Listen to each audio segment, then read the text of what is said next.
Hai, Assalamualaikum warahmatullahi wabarakatuh. How is your day, guys? Bagaimana kabar kalian hari ini? Mudah-mudahan selalu tetap dengan kondisi yang sehat dan baik-baik saja. Well, di video kali ini saya mau membahas mengenai perbedaan penggunaan must, have to, and should. Nah, secara arti ketiganya ini memiliki makna yang sama, yaitu harus, dan fungsinya pun juga sama.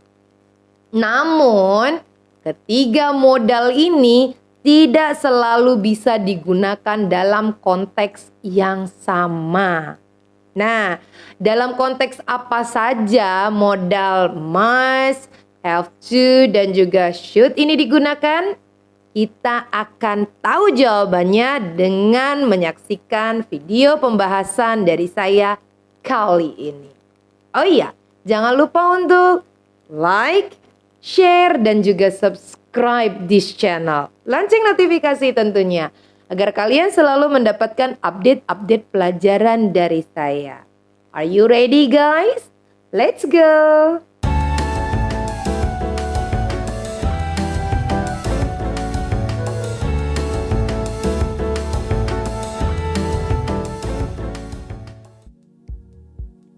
Penggunaan should, must, dan juga have to.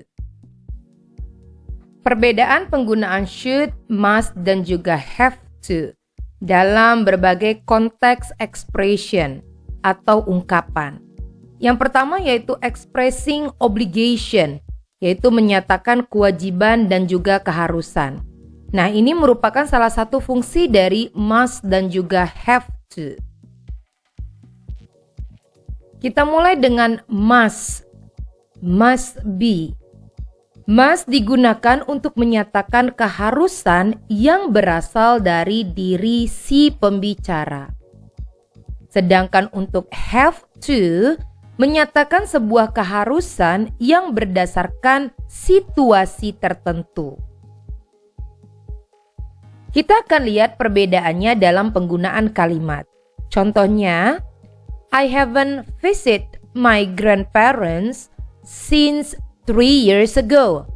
I must visit them this weekend.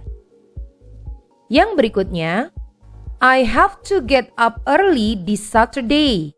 My mother asked me to drive her to my grandparents' house.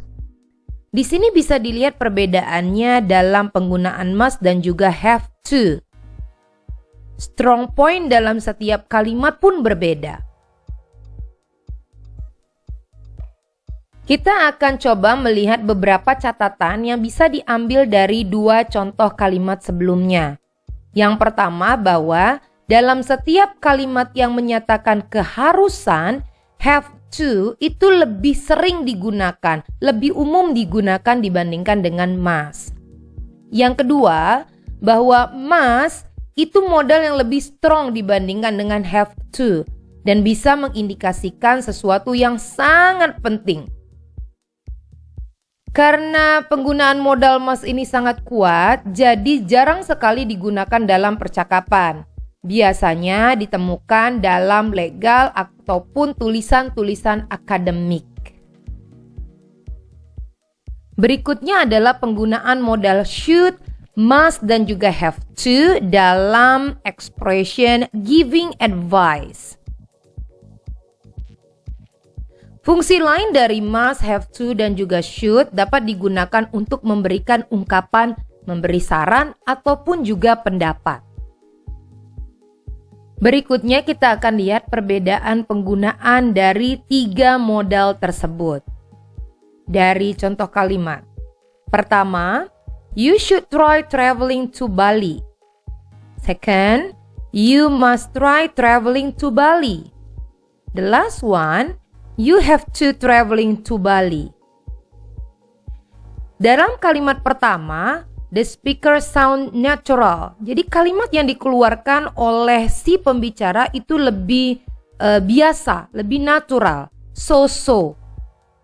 Untuk kalimat yang dua berikutnya itu terlihat bahwa si pembicara lebih antusias ketika memberikan saran untuk dijalankan.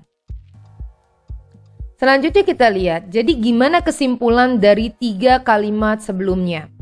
3 kalimat sebelumnya bisa disimpulkan bahwa untuk mengekspresikan sesuatu pendapat ataupun saran yang biasa, kita bisa menggunakan modal should.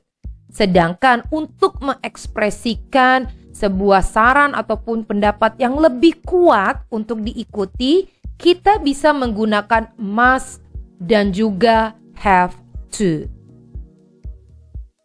Kita akan lanjutkan ke penggunaan modal should, must, dan juga have to dalam expression talking about certainly and probability. Jadi modal should dan must bisa juga digunakan untuk mengungkapkan tentang kepastian dan juga kemungkinan. Kamu bisa menggunakan modal must untuk menyatakan bahwa kamu yakin benar sesuatu itu adalah benar. Contoh kalimatnya, she must be hungry. She hasn't eaten anything since last night. Dari fakta yang dipaparkan bahwa she hasn't eaten anything since last night, maka you benar-benar yakin dia pasti lapar. Kalimat berikutnya ada, John had been rejecting our calls. He must have been very busy. Contoh kalimat berikutnya, you know a lot about him. You must be very close to him. Jadi, untuk menyatakan sesuatu yang benar-benar kalian yakini kebenarannya, you bisa menggunakan modal must. Nah, sebaliknya, untuk menyatakan sesuatu yang mungkin benar, dalam artian bahwa kalian tidak benar-benar yakin sesuatu itu benar, maka you bisa menggunakan modal should. Contoh dalam kalimat, they said of hour ago, they should be there soon. Dia sudah pergi dari tadi. Kemungkinan dia sudah sampai dengan segera. Fakta ini menyatakan bahwa you are not sure bahwa dia sudah sampai atau belum. Contoh berikutnya adalah Dina should have heard the news by now. And then the last one, the train left 3 hours ago. They should arrive by now.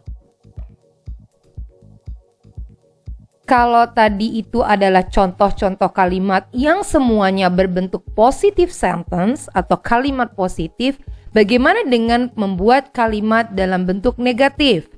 Nah, apabila kita ingin menggunakan modal should, have to, dan juga must dalam negative sentence, maka you tinggal menambahkan not setelah modal.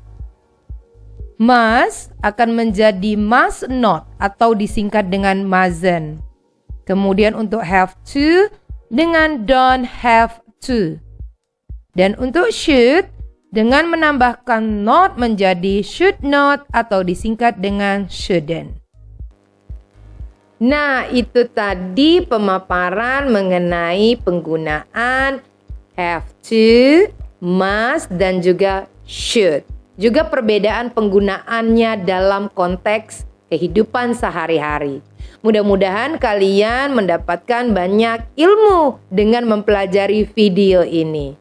Oke, kalau begitu terima kasih atas waktunya. Jangan lupa like, share, dan subscribe-nya untuk channel ini. Lonceng notifikasi tentunya.